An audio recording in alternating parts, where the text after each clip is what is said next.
nacimos acá, 66 años de vida. Lo que debe sentir la persona que esté viendo lo que aquí está pasando. No voy a sentir nostalgia, tristeza. Bueno, es importante que cuando uno pasa un momento como el que yo estoy pasando ahorita, Claro, sí, ahorita. después, bueno, me da alegría. Llegó la noche fatal. Eso es bueno, eso es bueno.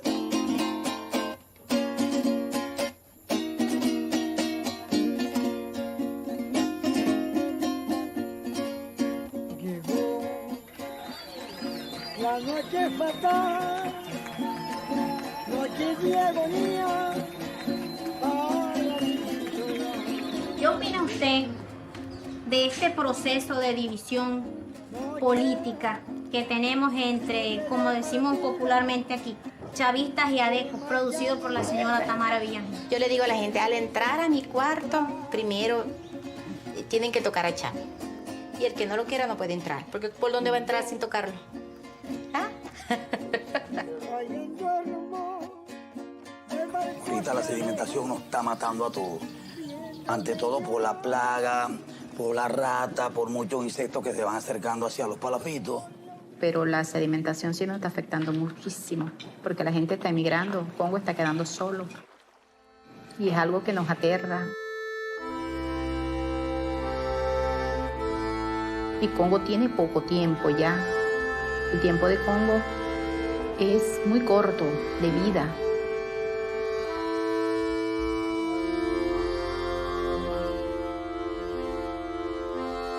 Porque el pueblo ya está perdido, en pocas palabras. Ya esto es monte y culebra.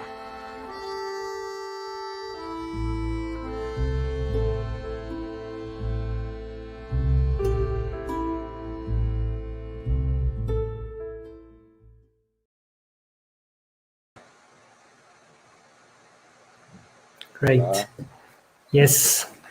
Well, welcome everybody. My name is Raúl Niño Zambrano, and I'm one of the senior programmers of ITFA, the International Documentary Film Festival, Amsterdam. And today I am joining here to have a conversation and be the moderator of an evening with director Anabel Rodriguez Rios and DOP, Director of Photography, John Marquez, from the film Once Upon a Time in Venezuela. I think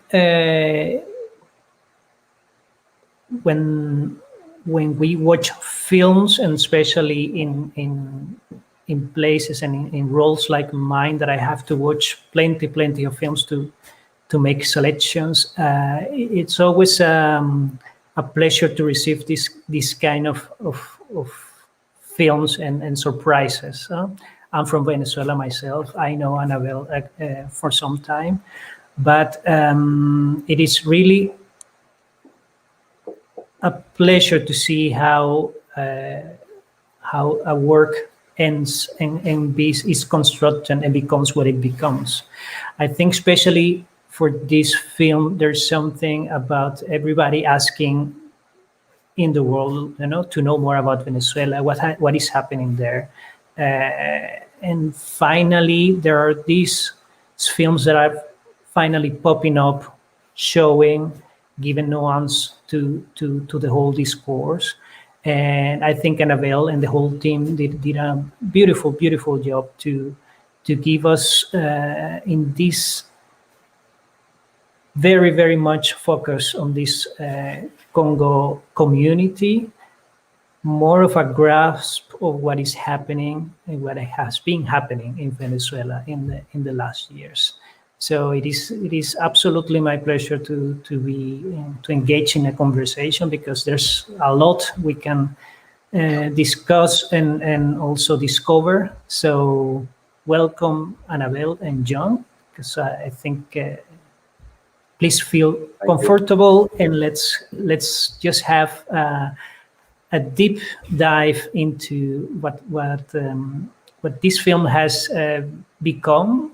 I think a good way to start will be if you Annabelle can take us first to when you started with the idea and when you started shooting in Congo, because it took plenty of years, and I think also in terms of production and in terms to imagine and also construct a story, you had a lot of time to think and to develop and maybe change. So please take us back to the very beginnings so that we can get a big scope about how was the process, especially in production, especially with your team getting there.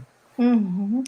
Well, thanks very much. Thanks for these words, Raúl. They mean really quite a lot to me personally, because for so many years we have been talking about these processes, and of course, the narrative coming from Venezuela are like miracles in a way for several reasons. And one of them right now is that the filmmakers were practically orphans. And orphans of a state and so on. So, and it's quite difficult to bring up films in a level that they are, long films, to go out there into this world and to be, in this conversation with the issues of our time. So thank you. And everything in Congo Mirador, for us, it began with the Catatumbo lightning, this silent lightning that we were trying to shoot many years ago. And this gave the opportunity to meet the people. Actually, the people were approaching us, the kids particularly, in those long nights trying to capture this really really mysterious phenomenon that happens there and that connects oneself with this beyond. And the kids approached us, and then this brought us to get to know their families, and years later we had the opportunity to shoot a short film within the series called Why Poverty, and it's this film that you know very well called The Barrel. And within the shooting of The Barrel, we learned that this village was turning into a swamp, or sedimentating, which is like the term that they did use. The lagoon was becoming a swamp, and this is accelerated because of the change of the climate. And for up to then, years passed really, and actually gaps within those years and so on. But in the shooting of this short, we had this intuition that there was a story to tell there that would reflect us as well, that would be based not only in what was happening to the community, which is what the community wanted to bring up into the world, but as well we were personally engaged with it because we were all going through the same polarization, just to bring it to the point, and the pains that this mean. And I began to shoot. It happened that we had some possibilities that were opening, and one shoot became another shooting time. Every time we would be there 2-3 weeks, and fairly soon I did call the Mr. John Marquez here, better known in Venezuela as John of the Jungle, because he's this kind of gifted being that his view has the quality of making. I tell you in the words in which I thought of it. When I see the work of John, his photography work and the camera work, there is something in the angle, in how he composes, in that the person that you're seeing becomes epic somehow. It becomes like, wow. Then you see this person profiled there very easy, and you're and is this something that some people have that, some others? And I thought, wow, this film is and we would talk among the team, and we thought, so this film really deserves the opportunity of becoming cinema, and the cinema experience, and this you know, cinema has this quality of being half dream somehow in some moments, no?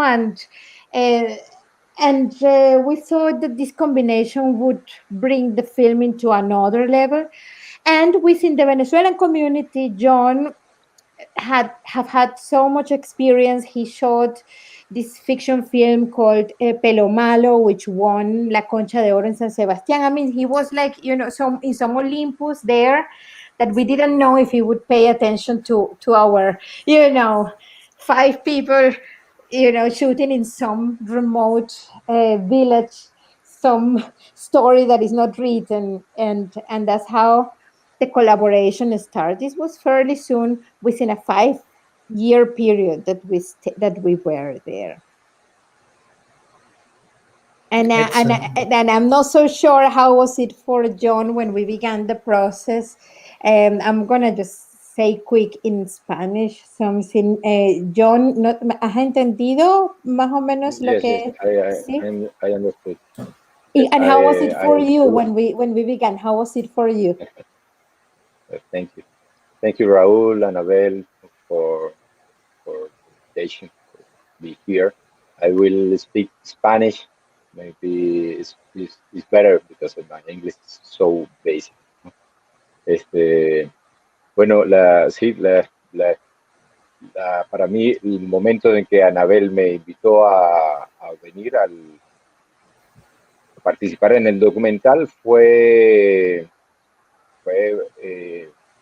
bastante emocionante para mí porque quería conocer este lugar en principio, que es un lugar fotogénicamente muy preciado en Venezuela, quizás porque está en un lugar muy remoto de Venezuela que conserva una naturaleza muy auténtica también. Y bueno, rápidamente entendí que estábamos alineados en, en las mismas ideas con respecto a cómo enfrentar la historia, que era de una fuerza documental que era y de contar por encima incluso de las pretensiones fotográficas. El mayor énfasis que teníamos, que buscábamos, era siempre la historia, lo que estaba pasando allí y la naturalidad de los personajes que nos íbamos a encontrar y del pueblo en sí. Voy a No va a ser muy traducir. largo para... Sí. Shall I translate them? Yeah, that when Annabelle invited me, I really wanted to I really wanted to go there to this village, remote place that is so close into nature, and has this authenticity and an attraction for photographers. This John didn't say it, but I know that this has been the comment for some time. However, I understood fairly quick that the emphasis was not in the beauty of the photography, but in the stories and the stories of the people.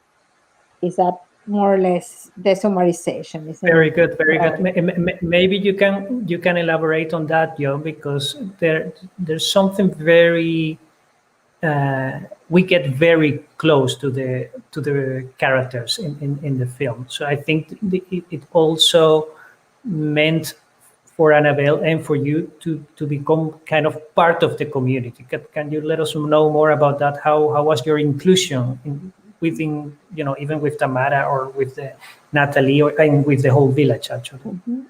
Okay, John, ¿entendiste esta pregunta? Que cómo estuvimos tan cerca de ellos, porque esa es una de las características de la película, que Sí. estamos como que tan cerca. So then I would say John could begin to say how he felt it, and then I say it as well. Bueno, yo especialmente tengo un gusto por el documental y por la búsqueda de la imagen de la realidad, ¿no? Y siempre desde mis comienzos, 20 años antes de hacer el documental como fotógrafo, buscaba siempre esta realidad, y esta belleza del quehacer fotográfico, de encontrar momentos de la realidad en el que el fotógrafo no no, no existe, ¿no? O si existe es parte de la misma jugada, o sea, no quiere con eso decir que no puede ver a cámara, pero una manera de trabajar en donde uno es parte del tiempo que palpita en ese lugar, en ese ambiente o con esas personas. Y, y el hecho de que, bueno, el día cuando llegamos al pueblo por la primera vez con Anabel, que me presentó el pueblo, me presentó la gente, insistía mucho en que no sacara la cámara, que no comenzara a filmar, que no hiciera nada todavía con la cámara. Insistía porque era lo más importante. Primero vamos a conocernos, vamos a conocer a, a la gente y que te conozcan a ti también. Y entendí que justamente lo que quería Anabel era algo que también me apasionaba y, y, tenía la fortuna de trabajar, de estar en un documental donde existía, porque es un privilegio, el tiempo de interactuar con el medio y de vibrar en la misma frecuencia para registrar, ¿no? Normalmente en los documentales, aunque son con humanos, bueno, por cuestiones de presupuesto también, o porque no hay tiempo, porque hay una fecha ya estrictas, este, se, se, se, se hace todo muy rápido y uno tiene que aprender, digamos, buscar maneras de invisibilizarse eh, rápidamente, ¿no? Pero esto, bueno, fue de verdad, yo creo que el plus fotográfico más importante que tiene el documental para mí, el mérito, digamos, fotográficamente, es eso, el haber podido hacer de la cámara realmente un objeto que no existe. Y de verdad que fue un gusto. Sí, bueno, I'll try to summarize this. John says, well, for 20 years in my exercise as a photographer and as a camera DOP and so on, I've been trying to look for a way of relating with reality in a way that, I mean, my interpretation and what I remember is that you, in a way that you didn't exist, more or less, like this is not exactly what John said, but this is the idea. And he was saying something interesting is that when he first came, which is I had already a time in which I knew the people, some people and some of the families and so on. And I forgot actually about this, but John says, Annabelle asked me to not to take out the camera, to spend time with the people, but without the camera. And this is yeah, I think it's the time spent being there is very important. And another interesting idea that John said is that in the moment in which we were there, it was a process in which it would be like we were becoming the time itself, like we were melted into the time of the moment, and we were. This is the new age area, but that we were vibrating more or less in the same frequency, and it's a little bit like that. There is there is like a process of on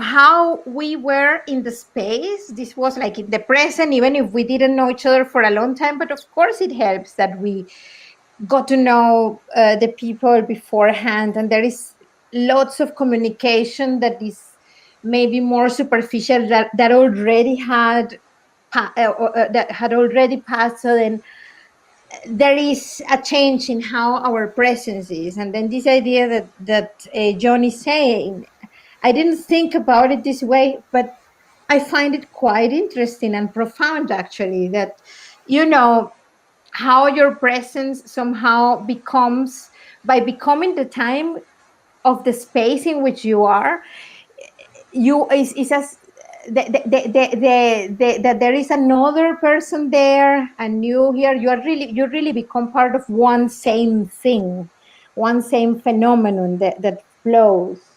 And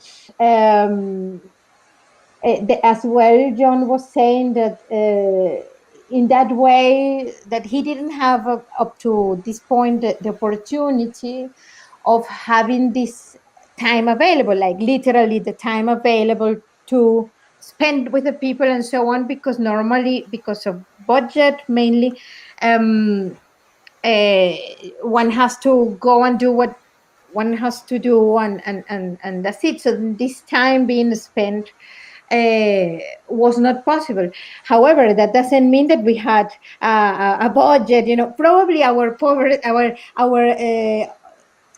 not exactly poverty, because that's not the case, but the fact that we did not have, like a broadcaster or something like this, but a really almost austere, a modest production. Probably this allowed us this opportunity of, spend the Definitely, time. Spend the time. definitely. I think that definitely part of it, but also because John was talking about being invisible. That's also I mean, there was not this giant crew coming up every time. It was the two of us. Even if you were coming every now and then, and also with lapses of time, I think people still recognize you and open their doors, and so then you can feel it as well. So that's good. Talking about time, Annabelle, can tell me more about it, because that's also part of the difficulty of making an art project.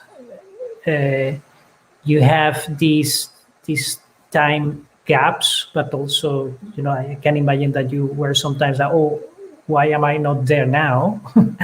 But suddenly you were there, and then you were. But how was to deal with time for that also, and also it will be interesting to know more, because it mirrors times in what it means for the film at the end, no? Like a structure.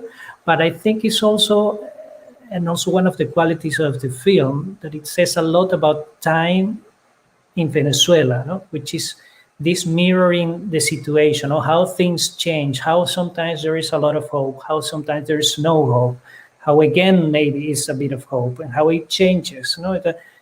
Tell me how it was for you to manage time in both ways, no, in the literal time of what was happening, but also to put it into this piece of art.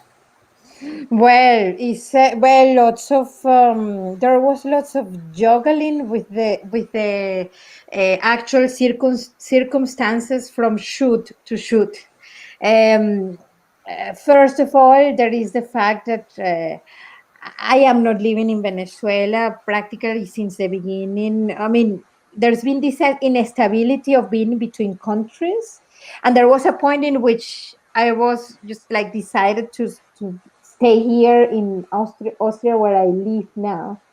And of course, this adds this paradox of many migrants, but this paradox of, my heart, or big part of my heart is there, suffering, or like going with the feeling and the motion of the society that is home, and particularly with the story of the film. And on the other hand, there is the reality of the day-to-day of, to send the kid to the school, etc., and to have these two things in balance, in financial balance, probably is what is the most difficult of all.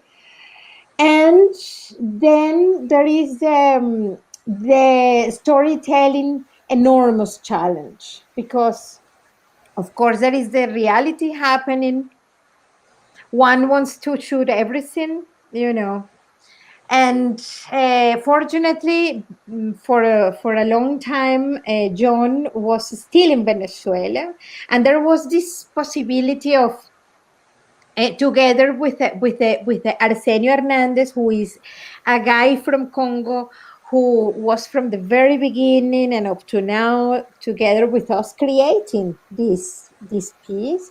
He was there, our I don't know how you say in English, like Lazarillo, when you are in the dark and then this person is telling you like where to go. This was Arsenio, and he would tell us this is happening, or this is something else is happening. So, and he would tell us this is a story, and we could prepare for some things, but of course many things we just miss them.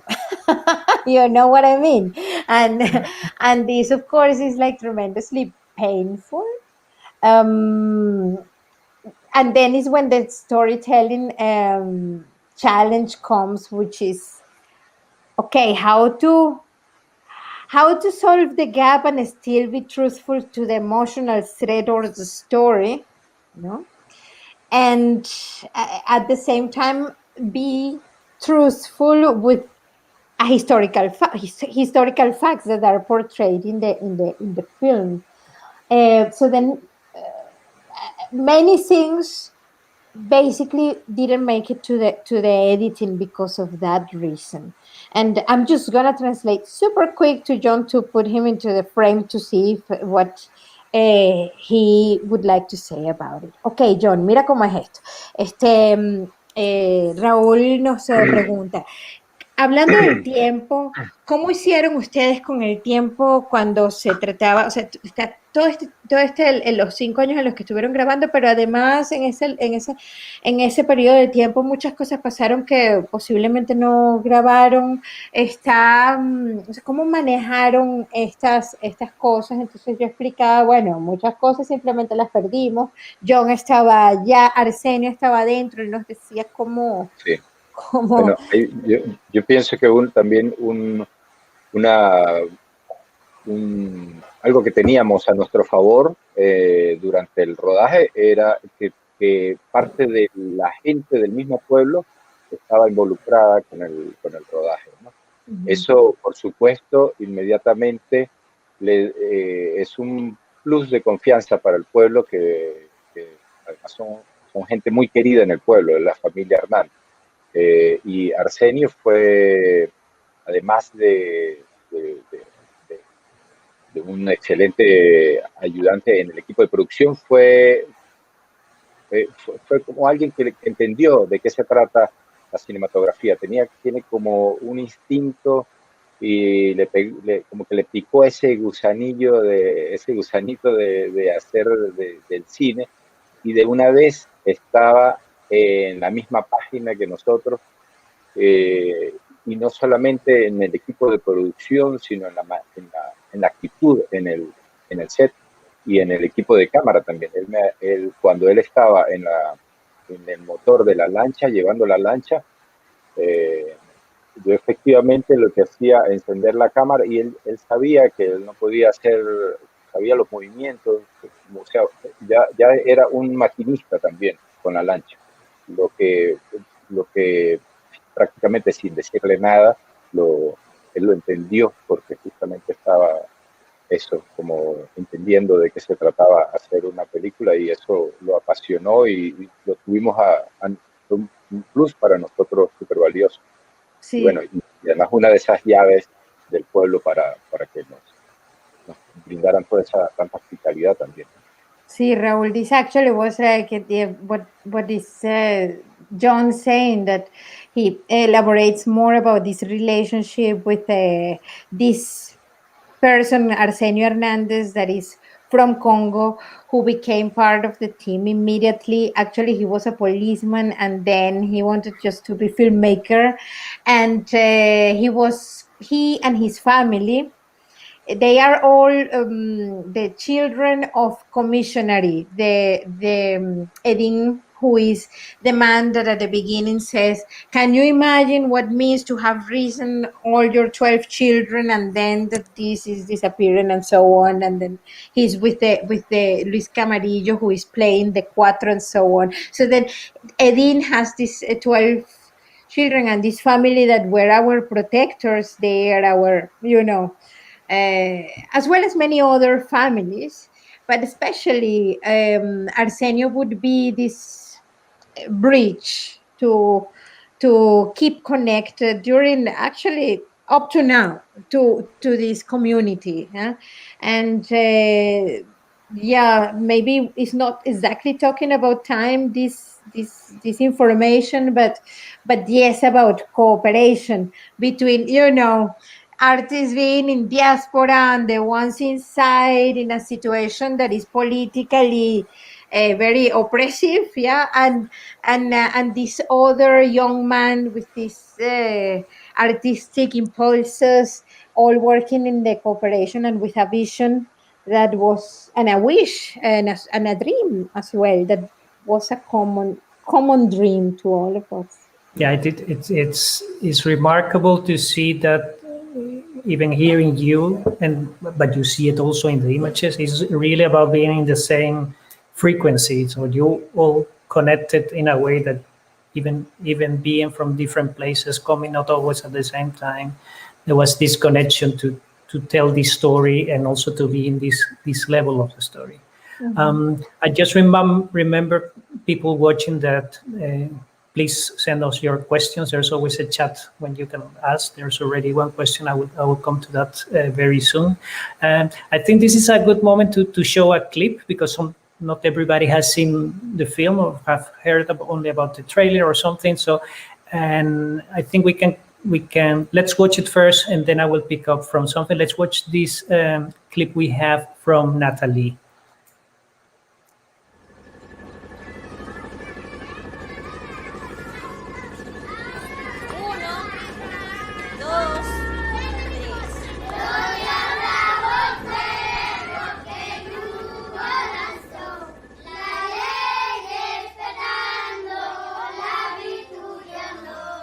¿Qué sigue de 36? Ahora va 38.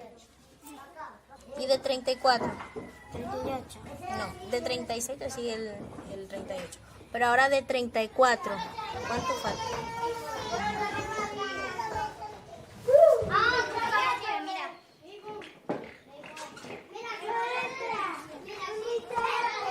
Y me fueron a decir, Natalie, te van a sacar, porque tú estás en un partido y pues quedó otro.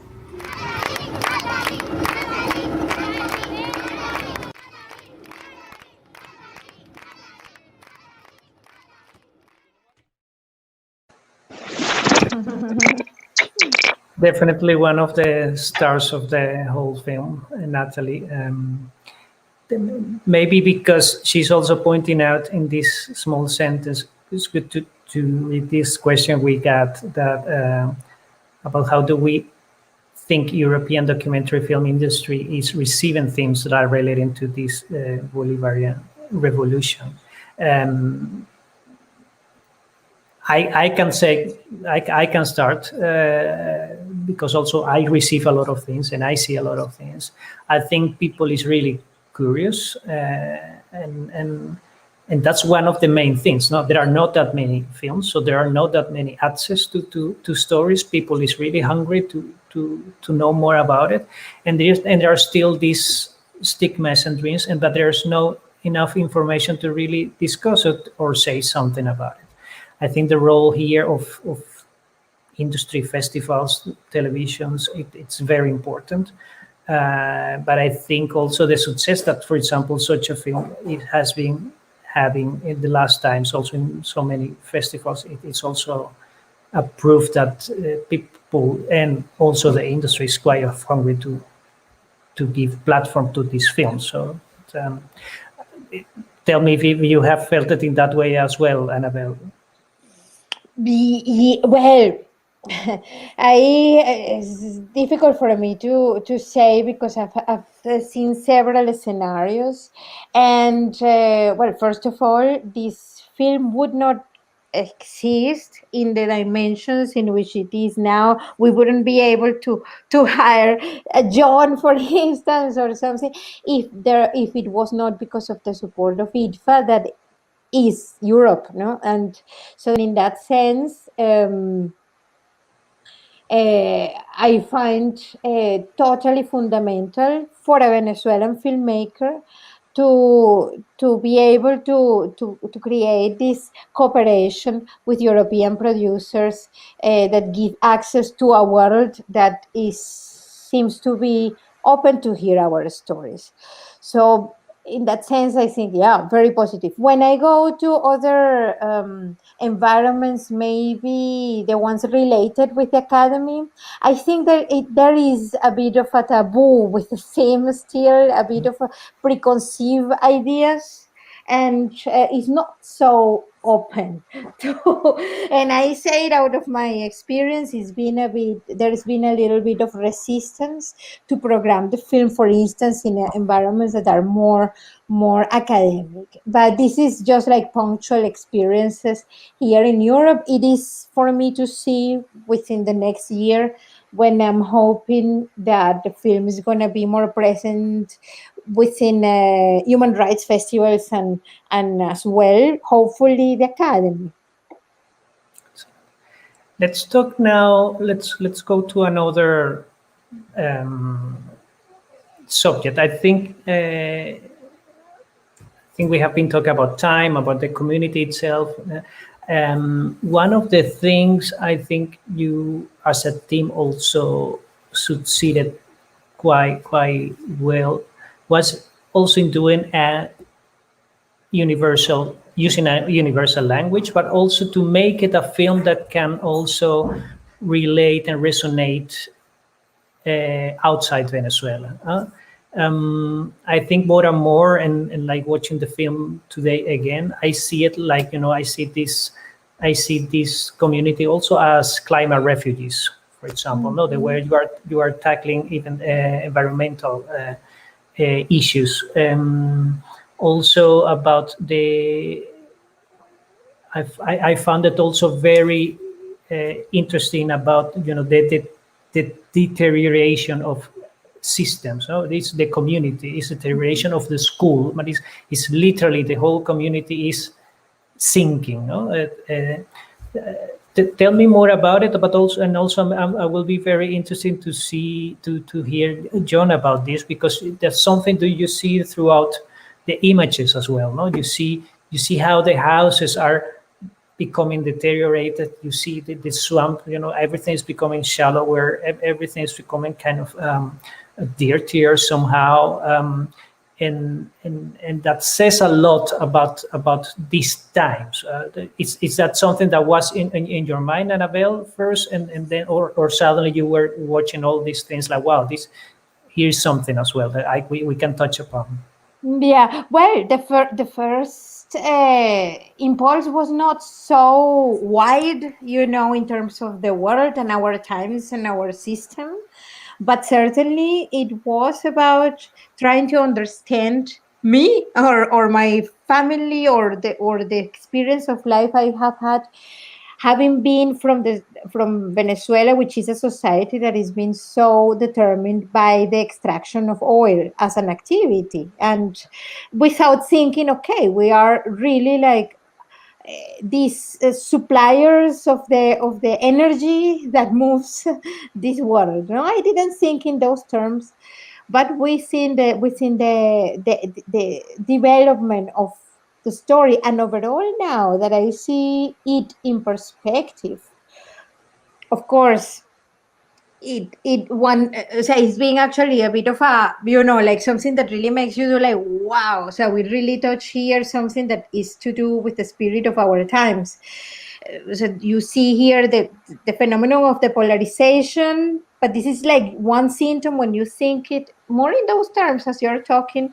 It's really astonishing to see how with more in a subconscious way, we were touching the last ladder, the last corner of the system moved by oil, and by portraying this deterioration, we were giving an account of the end of an era, I think, of in English, I don't know if you say era, but of a, this Yeah, whole, sure. yeah. Yeah. So in that sense, yeah, it's an incredible experience to to have found this way of narrating something within a very local and focused story, and really have seen something that is meaningful for our times. Shall I translate a little bit Sure, here? sure. Yeah. John, que nosotros con la película tocamos un asunto que es de Venezuela, sí, pero también es universal por cuanto se retrata el deterioro de un pueblo, pero también es como que de un sistema, porque además es un sitio donde viene el petróleo y qué sé yo. Entonces, ¿cómo lo trabajamos? Em, por ejemplo, desde la perspectiva de la imagen, que se ve cómo se va, cómo ese, o sea, el tema del deterioro es un tema que sí también se desarrolla a lo largo de la película. Entonces, ¿cómo lo ves tú desde tu perspectiva? Yo creo que esto fue en términos fotográficos fue bastante intuitivo y bueno, eh, lo que hicimos, lo que hicimos durante todos esos 5 años, ya estamos tan adentro del pueblo porque ya como, no te das cuenta muy bien, ¿no? De lo que estábamos viendo muy seguido. Claro, después de 4 veces que íbamos, veíamos cómo se estaba deteriorando el pueblo.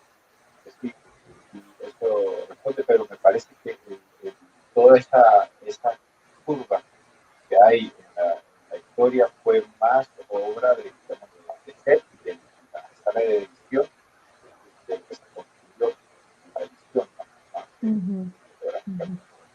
Mhm. See that it was more intuitive than anything, that we were so immersed in the within the village that yes, we were seeing this process, but we were within it, and that he thinks that this is something much more to do with the editing and the process that well, with Seven, the whole process of editing, this reflection upon what we actually did live in the place. And maybe good to know.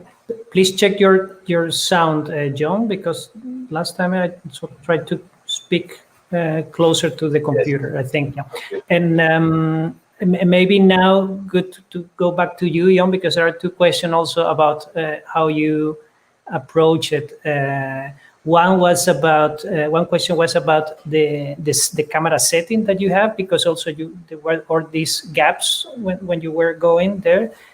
Was that something that you were constantly changing per time that you were going there, or it was a fixed That is, setting?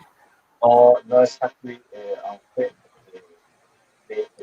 de hecho, nosotros estuvimos trabajando con diferentes cámaras, muchas diferentes cámaras, y eso, la verdad, fue un trabajo fuerte después de postproducción con Daniel en la sala de Golden Girls, ¿no? En Viena, que hicimos el trabajo de corrección de color de 3 o 4 cámaras, probablemente, principalmente Okay. 2 cámaras, pero emparejar esto fue un trabajo arduo. Y, ¿Cuáles fueron las cámaras? John says that there were three, four cameras, bueno, and then in the color process we did, you know, the The homogenization, correction the and whole. yeah. But then I did ask which cameras were we using, might be bueno, interesting for the person who sí, making the question. utilizamos cámaras DSRL, cámaras que son muy pequeñas, normalmente de fotografía. Quizás esta es una de ellas. Maybe that is one of these, yes. The other one is a Nikon D800. De 800. Eh, y, y, bueno, son cámaras que no son 4K, no son ni siquiera son cámaras de una resolución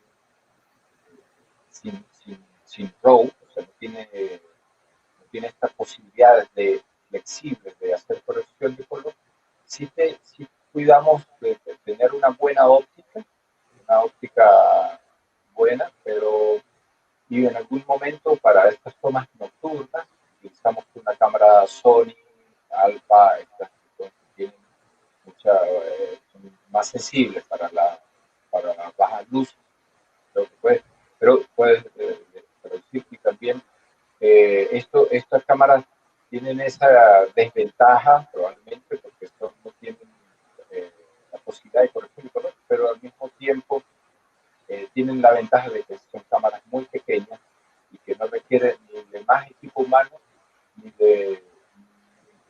son menos invasivas, son más discretas. Y creo que es algo que aprovechamos. Mhm. Yeah, that we use 4 cameras, all DSLR, DSLR,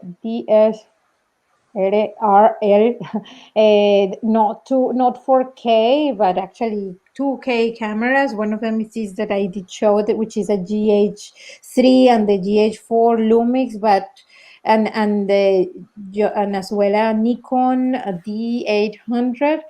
But we were more careful about the optics, the lenses. That was kind of what made the difference within that range of cameras.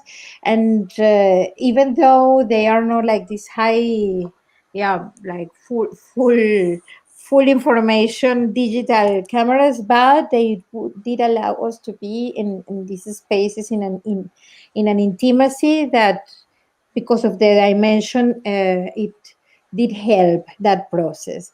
Then what else did you say? And as well for the nights, we did use this Sony A7 that within that range of cameras is very good. It allows to have this crazy ISOs that basically it makes it more sensitive to the low lights. Yeah, this is basically it. And that, of course, in the color, there was a whole work being done with these images, product of Balance. the use of these cameras and the balance of to make it one film, and this we did in here in Vienna with Daniel Pazderka, and yeah. Excellent job. Maybe also following, because it's also one of the questions about the light. There's something indeed like Mira Congo is indeed one of the characters as well in the film. Were there any codes that you shared about what kind of light or what kind of feeling you wanted to bring from the shots from the village, for example? Es que si había algún tipo de código de entendimiento sobre qué tipo de sentimiento o de de sentimiento, de feeling, de emoción que tuviese la imagen. Bueno, particularmente Congo Mirador es un lugar que ya que genera un estado emotivo, es una fuente de inspiración. Solo estar en un lugar, estás rodeado de agua, en cada casa que estás, estás rodeado completamente de agua, la luz, no utilizamos ninguna luz extra más que la luz natural del sol, y en algunos momentos de la noche usamos algún bombillo sencillo, tratando de no afectarlo, de no afectar la continuidad de la naturalidad de la luz. Ese espacio ya es realmente ese espacio acuático, y además con las casas siempre muy abiertas también porque es muy caliente y siempre están las puertas abiertas, ventanas abiertas. Entonces, siempre hay estas entradas de luz naturales, siempre están esas planchadas que son cada casa, al mismo tiempo de ser casa, es un puerto, entonces siempre esta vida hacia el exterior, constantemente, bueno, la luz, no, solamente había que ver un poco la configuración en la cámara, la exposición y esto, y para no perder esta belleza, no cuidar la belleza que ya estaba allí y esta emoción que acompañaba, que estaba siempre como personaje del ambiente. That Congo Mirador in itself is a, as you well said, that is a character. John reaffirms this idea and says, well, just this place is a source of inspiration. And the fact that you are surrounded by water constantly, and the houses are opened because of the heat that is, crazy, and each house is a port in itself. This way of living that is so open. These all give a feeling in itself.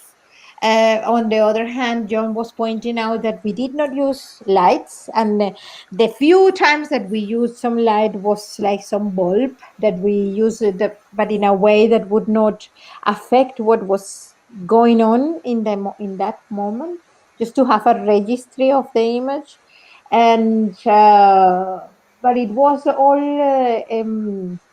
with a natural light. And I would add to this that it depends, of course, from the angle in which you are, on how this light models the whole thing. And of course, this is mainly intuitive. And I remember us being, so there is a point when the crew that is actually shooting, which is not more than 3-4 people, we become like, like kind of dancers with this situation, and then is very, very physical, I would say, very much driven by the gods in the moment. And of course, on how this way of looking becomes like coming from this body of 3-4 people, and then one chooses like an angle in which the light gives this or other sensation. And I must admit that, I mean, I think this is one of these places that is basically full of grace. Also, even if you're not religious, there is just this, this I don't know what that actually has to do very much with the light of the place. Beautiful, beautiful. Maybe reaching up on light. Let's talk a bit about visibility. No, you made this film, and of course, as a filmmaker, you just want to share it as much as possible. Then there's even, so you have been quite in a successful road of festivals, and then you even get this honor to be chosen as, the Oscar representative from the country. Tell me about that. What can it mean? What it means now? Tell me how do you see this film as, what is its function? I personally see and hope that this can be an open door for dialogue, for example. But in all happening and or what is coming to you, like the attention you are getting, the way you want to share it, the doors that are open, but the doors that also are being closed. Tell me a bit more about how is the film dealing now with visibility? Yeah. Well, of course, this particular in this moment, with this possibility of being part of, of the hope of the films that are somehow hoping to get into the academy. This brings tons of attention. But within the year, this attention has been there, and it's been raising, not only from the specialized audience and critics and so on, which as well, it has happened.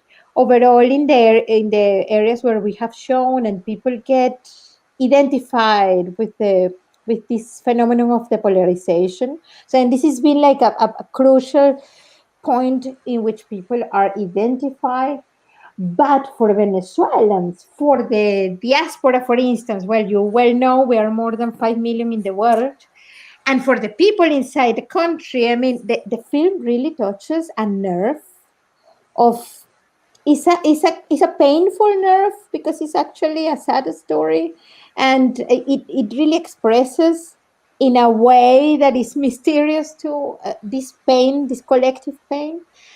Still, I see that is a place of encounter of the people, and really, and actually this is something I hope for, there is a phenomenon around the film that I think it leads to spaces to dialogue, because the whole country have lost the integrity, the integrity of our history, of our existence, actually.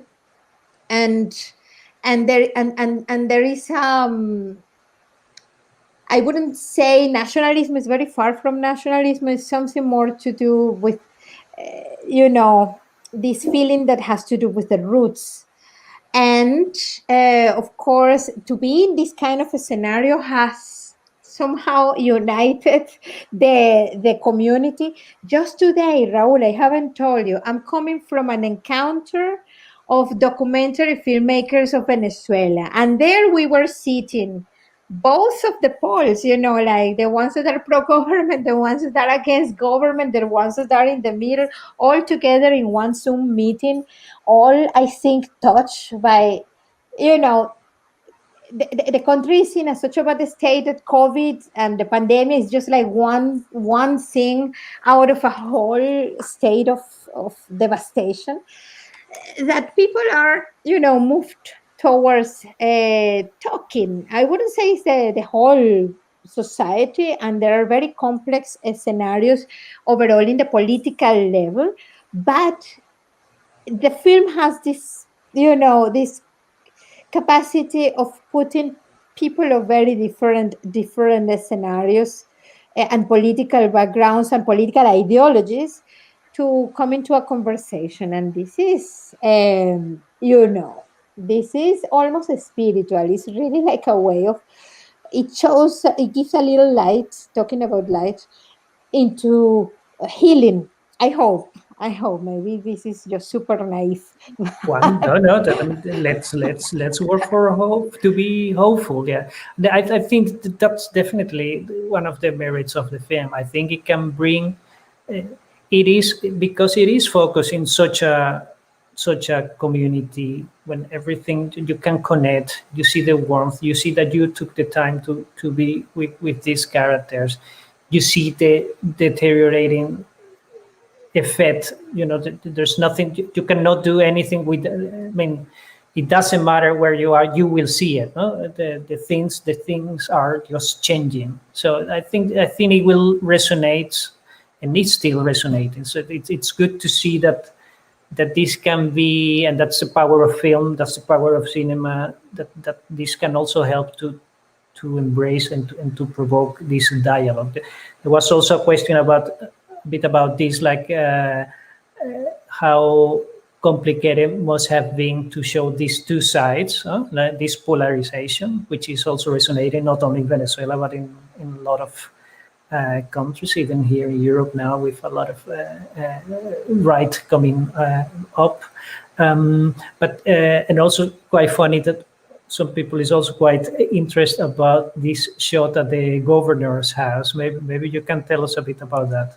Ajá, I'll translate super quick. Hay una pregunta, John, sobre cómo entramos a donde el gobernador, y voy a echar el cuento de Javier Arturo, que es increíble. Okay, this is a beautiful story about how one cannot control things and how to be open to the, to the unknown.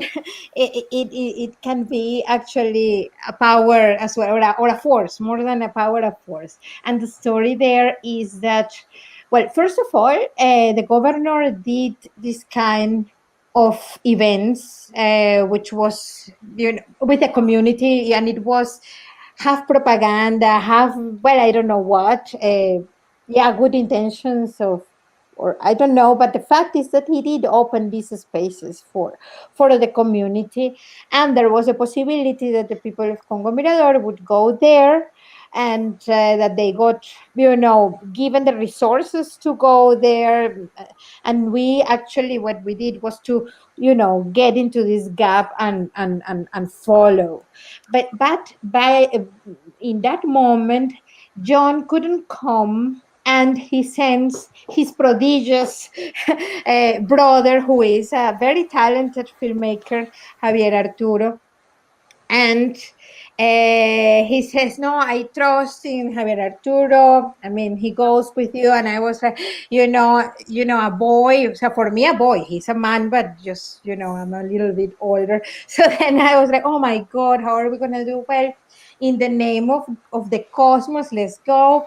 I just take, the camera one. I'm going to be the camera one, and Javier Arturo, that's the camera two. And we had this secret something that is that we actually didn't use zooms, or we were actually mostly close to the people with lenses that would require that one is close to the people, which was a good human experience and all the rest of it. And I did explain this to Javier Arturo. We are here with fixed lenses. I see that you have a tele, but please don't use this tele thing, and etc., etc. Well, fortunately, he didn't pay. So he didn't follow the rules. And then you see that the only shot that is like this tele, Javier Arturo, like 5 meters away from from the situation. This zoom, like super zoom, plum, puts the zoom there. And, I didn't realize that. And after 1 year of editing with Seb was, like looking for ways of of uh, of finding in Tamara something beyond this histrionic mask that she's always into, no? In this, out of this role. This was a bit of the problem, because she was always like this, and he was looking for ways of, of touching this human being in the editing. And somewhere there in camera 2 folder, he, after a year when we had already a rough code, we have, and this was like, this is just such a chauvinist story, and it was not clear back then, whatever. And then he finds this in camera 2 folder, camera 2. He took the time of seeing one by one, and he sees this, and he was like, look at this. And then he says, okay, we just have to do this whole thing. I mean, that's the film. He's in this famous shot in which we see Tamara telling the governor, Governor, yes, it's very good, everything that you are offering to us, but our real problem is that the village is disappearing. So, and could you please? And then we hear that the governor is talking whatever else. And then Javier Arturo, who was 5 meters away, he listens to this thing, he puts the zoom, and then in the moment when he asks himself, what is this man doing? Why? And then we see that the governor is talking on the telephone, talking about the whatever else. And so then that was the story of that shot, and how. So it was not John, it was not me who did it. It was out of the principles of all the years working, you know what I mean? It was just this human, very talented, sensitive human being just listening to that was going on there. So then that's how, and the access we gain it really, being attentive to the dynamics of the community and of Tamara, with the help of Arsenio, of course, that would, always warn us. This is possible. This is not. Let's prepare production for, in a month this is going to happen, etc., etc. We have to say that the camera of the film is Is what? compartida acá en la cámara, fue compartida, no solamente con mi hermano, sino también con Anabel, porque Anabel también hizo cámara, cosas muy buenas de la película, secuencias maravillosas. Además, tenía esa cercanía que se agradece tanto en la película. Y ya no se puso en el crédito, pero realmente hay mucha cámara de Anabel también. The camera we did with like John, Javier Arturo, and me. Actually, Natalie as well did some cámara. Natalie también hizo unas cámaras por allí. Natalie, the teacher, she would love to go into that. She was as well like bitten by the filmmaking addiction as well as Arsenio. Beautiful. And also going into the wrapping up, also because he's also talking about dialogue and confronted and really. Tell me, when did you show it already to Tamara and to Natalie? I suppose. Yeah, but yeah, Okay. but over these devices, like a camera, no, a computer, that laptop that Arsenio brings with the streaming of the internet of Venezuela. So then I Okay. really don't know how is the perception of this. So then the idea is to show it in in an event now in February, March. We are up to do that. It's because until now you haven't shown it in Venezuela, or have you? Over platforms, it has had a release, like the cinema platforms release pandemia times, and of course the access to that is is elitist, I would say. So this week the cinemas open in Venezuela, and they are like first time in history the cinemas asked for a documentary to be in the cinemas, and it's going to be 9 cinemas. But again, it's really the economy is totally destroyed. So then it's again another elitist activity. So then I'm having more expectations about the free screenings that we are doing within the squares and public spaces, open spaces. We are doing quite loads of those in February, March for free, thanks to the support of IDFA Distribution Fund. That is what made it possible to happen, that we, to subsidize this screening, so then it would arrive to get to the people that it really has to get to. And to see if it really helps the dialogue and really can bring just Let's build see. bridges. Let's hope. I think it's the film. I told you also, I saw it again today, and sometimes the first time I saw it, I saw it very hopeful. Sometimes I see it as it's not that hopeful. But it depends, and that's also the beauty of cinema as well. When you watch a film, it can mean so many things, and you can pick up on other details that you may have missed or didn't pay that much attention on other times. But still think that it's definitely a piece that will help the dialogue. And I think and it's not only about Venezuela, but it's also about communities, countries, societies that are all confronting with this polarization, and to see that these both sides of the coin, they are actually living together. We are still living all together in the same planet that is deteriorating as well. So there is an action there that is implicit that I think it will come up also in the screenings in Venezuela, and I hope for also in other countries where you have your distribution. Tell me, maybe John, you have some final thoughts that you want to share.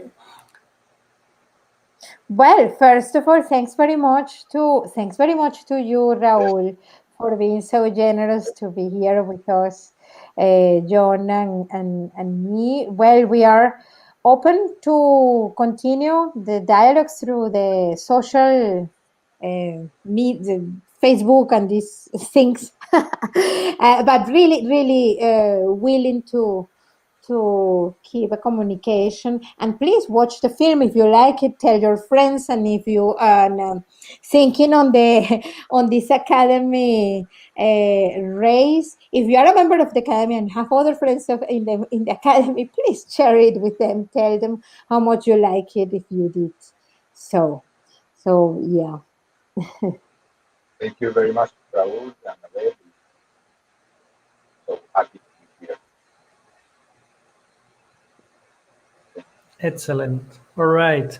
Thank you very much. Time for Kendall to help us. Thanks, Here. Kendall. It's Kendall that she was indeed behind in the backstage arranging everything for us. It was very pleasant, and indeed, again, for everybody who has not seen the film yet, please try to find it and watch it and share it and start the conversation. I think films like these are essentially for that, and also to get immersed into this world, also that we can move forward to discuss things and to see things in a different way. Gracias. Thanks.